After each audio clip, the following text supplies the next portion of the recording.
Get your pen and write your story all over again. And this time, learn the lessons, motivate others, and share that inspiration. Dear Max FM with DJ Chini. Dear Max FM. Chin, matagal ko nang gustong magsulat po sa inyo.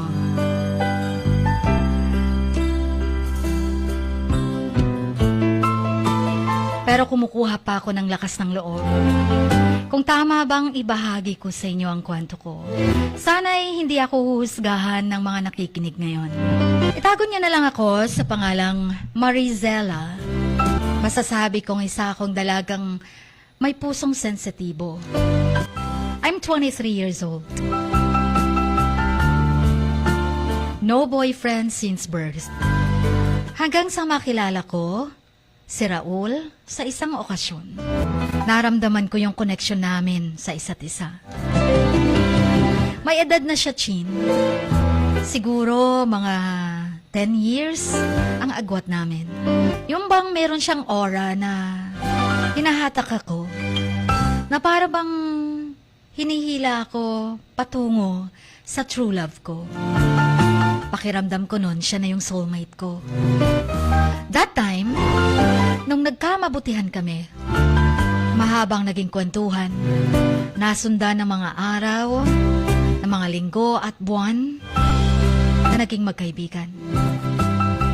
Pero ni minsan, hindi niya sana sabi sa akin na may asawa na siya at 2 anak na mas matanda pa pala sa akin.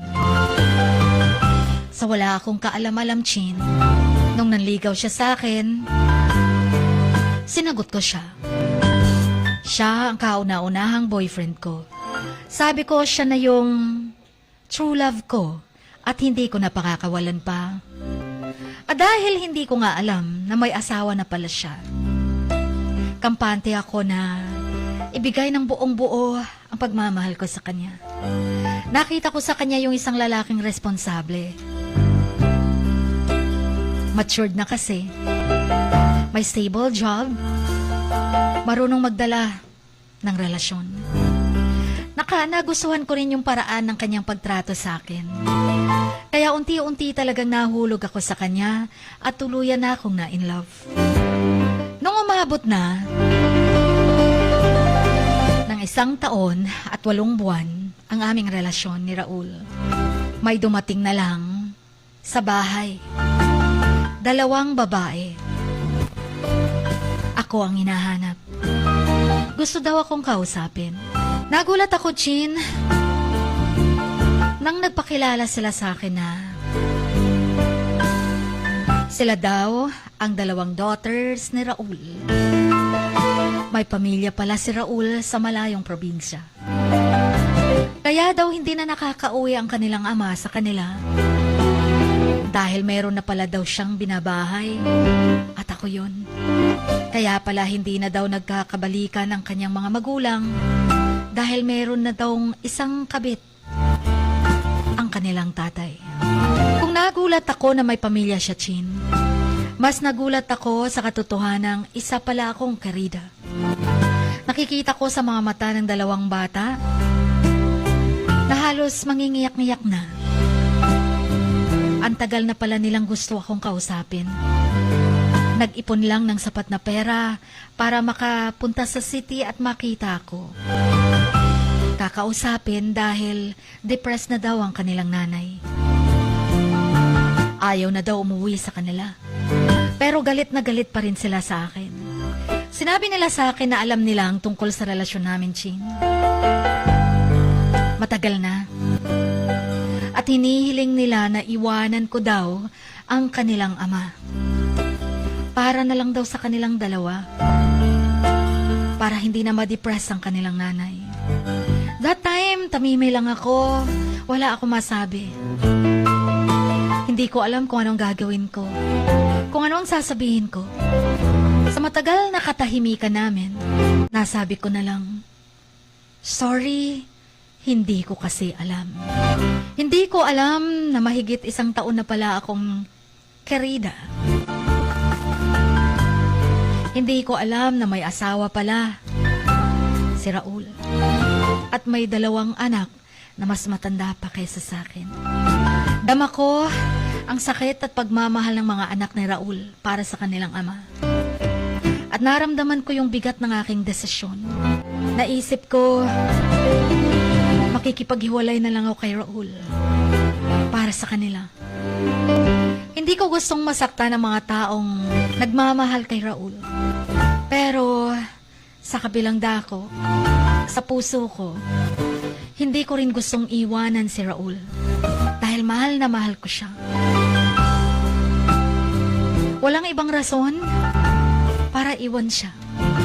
Ito lang, nung malaman kong may asawa na pala siya. Sa mga sumunod na araw, nag-isip ako ng mabuti. Sabi ko, bago pa darating si Raul at uuwi sa akin, dapat makapag-decide na ako. Doon ko napagtantong hindi nga tamang relasyon namin ni Raul. At hindi ko gustong maging sanhi ng sakit sa ibang tao. Maging reason ng depression ng kanilang nanay. Depression ng kanilang mga anak. Kaya nagpasya akong iwanan na si Raul Chin. At simula ng buhay kong mag-isa. Masakit man pero alam kong ito yung tama. Sabi ko, sana makakahanap ako ng pag-ibig na walang sakit, walang komplikasyon. Akala ko si Raul nang para sa akin. Pero may nagmamay-ari na pala sa kanya na nauna. Sabi ko, sana'y makakahanap ako ng taong handang mamahalin ako ng buo. Yung walang kondisyon, walang komplikasyon. Chin, isang araw bago pa dumating si Raul sa akin, nalaman ko na lang na buntis ako. At biglang nag-iba ang naramdaman kong desisyon. Parang ayoko nang iwan si Raul. Dahil ako, lumaki akong walang ama. At pangarap ko na pag magkakaroon ako ng anak, sige, siguraduhin kong may ama siya na makakagisnan. Sabi ko, ipaglalaban ko to. Bahala na. Lahat ng naging desisyon ko, Chin, natunaw, nag-iba. At sinabi ko yun kay Raul. Sobra siyang excited. Sinabi niya sa akin na handa niya akong tulungan, suportahan, hanggang sa makapanganak ako. Pero hindi ko pa nasabi sa kanya na may komplikasyon sa relasyon namin. Hanggang isang araw, nung nagkasarilinan kami ni Raul, sinabi ko sa kanya na dumating ang kanyang mga anak. At pinakiusapan akong iwan siya upang bumalik na sa kanila. Pero ayaw ni Raul Chin. Ayaw niyang bumalik sa kanyang pamilya. Matagal na daw silang estranged ng kanyang asawa. Hindi na raw siya nakakauwi doon. Ilang taon na. Sinabi niyang hindi na siya masaya sa kanyang buhay kasama ang kanyang asawa. Mahal niya ang mga anak niya, pero hindi na pwede silang magsama ng asawa niya. Hindi daw sila nagkakasundo. Mas gusto niya ang buhay niya kasama ako. Lalo pat ngayong buntis ako. Doon ako naguluhan, Chin. Nangako ako sa mga bata na iiwan ko ang ama nila. Pero nung narinig ko si Raul at ngayong buntis ako, iba na ang istorya. Binabawi ko na yung mga pangakong yun. Hindi ko alam ang gagawin pero buo na ang desisyon ko.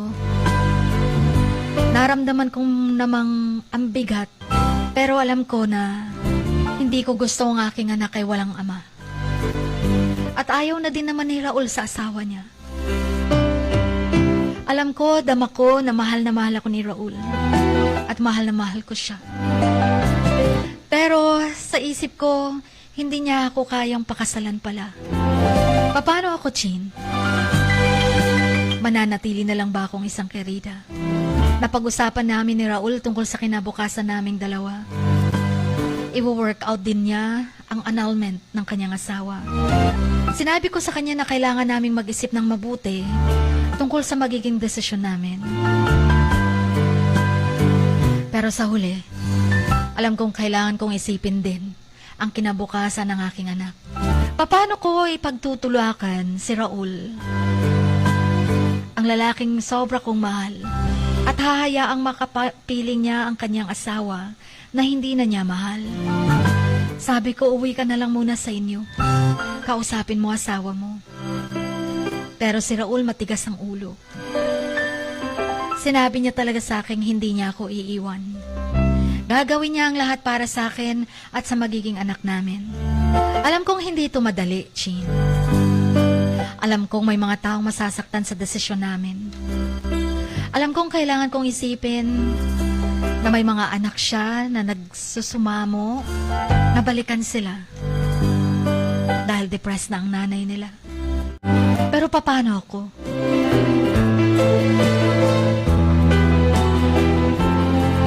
Hindi ako guilty, Chin, dahil nung sinagot ko siya at nakipagrelasyon ako sa kanya, hindi ko alam na itinago sa akin ni Raul sa matagal na panahon na may asawa at anak siya. Ngayong alam ko na, nakirida pala ako. Hindi ko na rin siya kayang iwan. Mabait si Raul. Ginagawa niyang lahat para sa akin. At kahit iiwanan ko daw siya, hindi na rin babalik daw si Raul sa asawa niya. Gagampanan niya ang tungkulin niya sa mga anak nito, pero hindi na raw siya babalik doon sa probinsya, sa kanyang pamilya. Pero anong gagawin ko? Ayaw kong mag-iba ang tingin ng tao sa akin. Ayaw kong habang buhay maging kerida na lamang. Gusto ko ring magpakasal. Maniniwala ba ako kay Raul na magpapaanal siya? Paano ang anak ko? Ang magiging anak namin? Na-realize ko na hindi pala enough ang love kung merong mga nasasaktan. Kailangan ko bang magsakripisyo? Kailangan ko bang magpaubaya? O tama bang ipaglaban ko ang taong mahal ko? Sana'y mapayuhan niyo ko. At sana'y wag niyo akong husgahan. Ang inyong kamags, until here, lubos na gumagalang.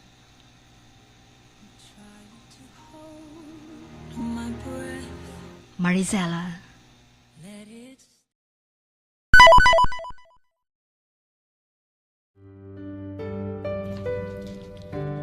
Sa bawat pagluha mo, may nakatagong kwento. Sa bawat ngiti mo, may gustong sabihin ang puso mo. At sa likod ng iyong halakak at maging sa pagkabiko mo, may mensaheng nakabalot sa iyong pagkatao. At ang tanging nais mo lamang ay mapakinggan ang mga ito ng buong mundo. Dear Max FM with DJ Chini. Life has got all those twists and turns. Stand up for what you believe in.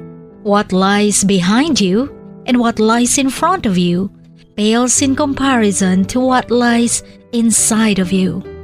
Dear Max FM with DJ Chini. Sabi nga nila, ang pagsusulat kapag masyado mong diniinan hanggang sa susunod na pahina ay nagmamarka. Katulad ng pagmamahal, kapag masyado mong ibinigay ang lahat, yung sakit na gawa ng nakaraan, dala pa rin hanggang kasalukuyan. Dear Max FM, you own your story and you are the author of your own book of life. Don't let others write your script, but let others hear your story and make them inspired. Kaya sumulat na, maging bahagi ng aming programa, Dear Max FM with DJ Chini, tuwing Lunes hanggang Biyernes, 1:00 hanggang 3:00 ng hapon sa Max News FM, Sock Sargent. Love, life, and lessons from the past, only at Dear Max FM with DJ Chini.